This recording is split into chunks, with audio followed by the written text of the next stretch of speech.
invited guest who declined to speak. But I think that there's an important question I want to ask, and I believe that he would answer it. You know that Brother Khalid had an attack on his life recently. And I'd like to know, in the context of what we're trying to do here, does that have any significance or relevancy to this whole forum and what we're trying to talk about? Brother Khalid, would you address that question?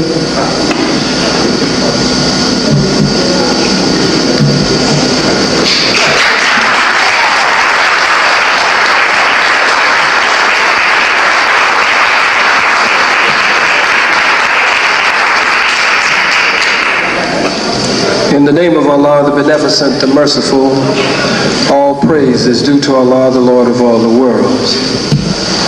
Bear witness that there is but one God, came in the person here to the hells of North America, in the person of Master Louis Muhammed, to whom praise is due forever.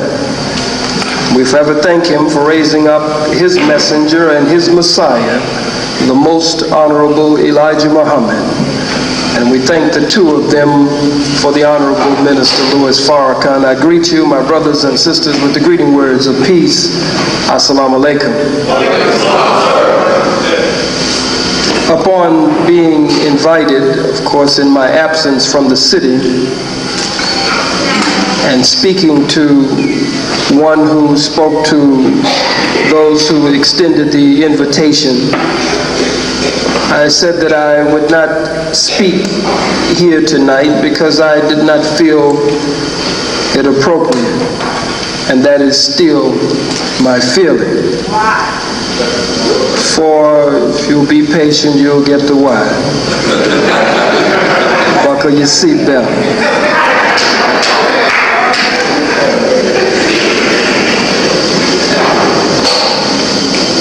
It has been now 1 year since my suspension from national spokesman. Minister Malcom was the first great national spokesman of the Nation of Islam. The Honorable Minister Louis Farrakhan was the second and chose me to be the third in that line. It has been a year since my suspension from national assistant, spokesman, or representative, and from the ministry. And during that year, now over a year, which has become an indefinite suspension, I have made attempts to reach my spiritual father, the Honorable Minister Louis Farrakhan, and I have not really been able to set up a meeting successfully with him. Certainly there, why don't you be quiet for a minute? Let me answer the questions.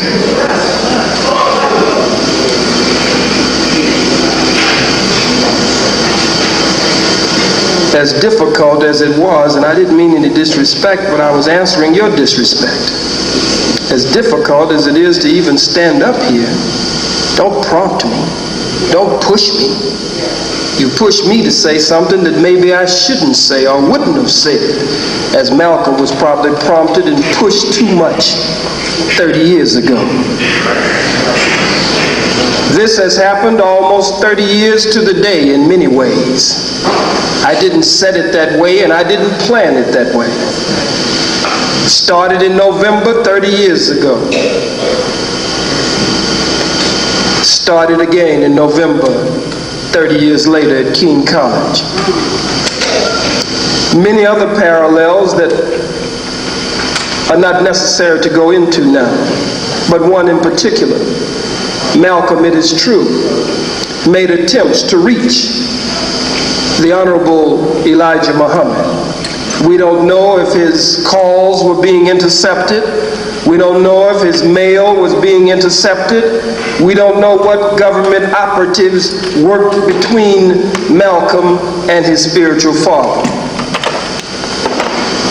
I have, for the most part, not spoken on this subject because I am still waiting for my meeting with the Honorable Minister Louis Farrakhan.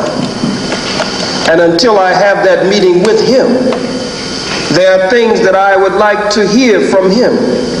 And there are things, as a son would say, that I would like to say to him.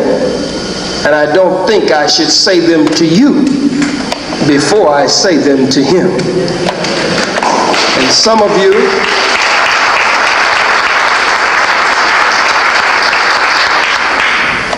might not agree with that. I believe I understand Brother Malcom more today than I have ever understood him before. I was not in the Nation of Islam 30 years ago. I was in my mid-teens at that time, down in Houston, Texas, and had not yet moved on to the university where I would meet the Honorable Minister Louis Farrakhan as a young student leader there in New Orleans. So there are many things on my heart, but I think if you will permit me to be just a little wise today, it would be better, and I'm sure if you will weigh it, you would agree with me. I don't know how long it will take. It's been over a year. But during that year, I have not said as little as a word, nor as much as a sentence against my spiritual father, the Honorable Minister Louis Farrakhan. And no matter what I have on my heart, again, I think it should be said between father and son, behind closed doors, and some resolution made behind closed doors before I come back to the broader community and the broader family.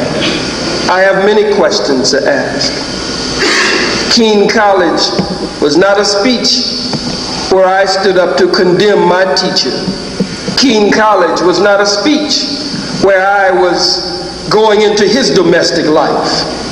Keene College was a speech, as all of my speeches, where I was giving the white man hell, and I will continue to do that, and I make no apology for that. And so I'm still tender about that subject. Jews, so-called Jews, outside of that auditorium calling for his death. I was in a war spirit and a war posture, and I felt that I did what was right, felt that I should have even done more. It should have gone beyond the rostrum and should have been taken outside, as we did in Los Angeles when we drove them away from the convention center and drove them running down the streets. I wonder what would have been done then. So for the president to come out, Bill, Willie, Slick Willie, the vice president, the United States Senate to vote unanimously against me. For the first time, the House of Representatives and the full Congress, and all of the mayors and governors and city councils and state assemblies and Negro organizations and Negro preachers, Ben Chavis, Reverend Behind, Reverend Butts, some of the other Negroes who came out against me, Jesse Lewis Jackson, who called the white folks, they didn't have to call him, he called them. Ben Chavis bragged in this city on TV how he was the first to call Minister Farrakhan to say something needed to be done about Khalid. All of that, and my last word, what's on my heart, I'll have to hold. As the old folks say, I'm just going to tarry a while. And I'm going to wait until my change comes. I don't believe that no matter how long it takes, I will continue the liberation struggle for our people.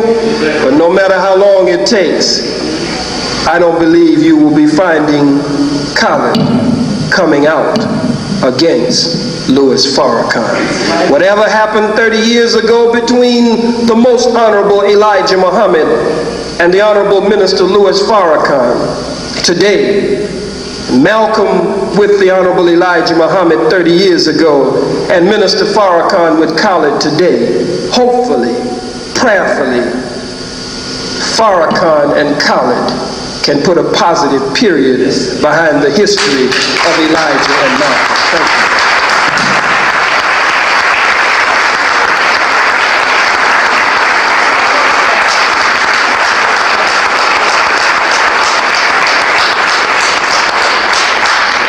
Sisters and brothers, the hour is late. We're going to have to cut the questions. We want to thank Brother KHALID MUHAMMED, and I also want to, at this point, I'm sorry, we just have to cut the questions right here. I want to invite to the speaker, to the rostrum, Sister Joan Gibbs, who's with the Malcom Commemoration Committee, and with the Medgar Scholar Center for Law and Justice. Sister Joan Gibbs. Thank you. Brothers and sisters, I'm going to be brief because I do know how to be brief. And I want to thank all of you on behalf of the committee for coming out tonight and re-invite you to join us in May, because as this marks the 30th anniversary of the assassination of Malcolm, this also marks the 70th anniversary of his birth. And in that spirit in May, we want to have a week-long series of events. And I also want to point out to you, because the question has been raised repeatedly about how events like this is divisive, when the Malcolm X Committee worked not only to preserve Malcolm's legacy, we don't do it as an abstraction, but we do it because we think that Malcolm's teachings are important to the rebuilding and, yes, the rebuilding of the Black liberation movement. And that's why, principally, we work to teach Malcolm. We don't do it, we work to preserve his legacy. We don't do it because he's an icon or he's a god or anything like that, but we think that the brother taught us some things that are vital to our movement today. The second thing, in examining the assassination, people have talked tonight about the role of the U.S. government, and we think that's important for our people to understand the U.S. government and understand our relationship to that government, and that our people have been at war with that government ever since we got here, and we need to continue that war until we win it and liberate ourselves from the people. But we can only do that if we understand the nature of the beast that we're fighting. And you know, it was said earlier tonight, I think we need to remember that the FBI chief among all of the agencies of the United States government, only exceeded by the CIA, is one of our principal enemies. And we need to keep them out of our midst. Finally, I want to say, because I think it's also important, these events are just not to get you out to listen, but we want to urge you to do something. And what I always try to urge people to do is really get behind the struggle for political prisoners. I talked this morning to one of the longest held political prisoners in the United States, my brother Sundiata, Acoli, and he asked me to encourage you to do that.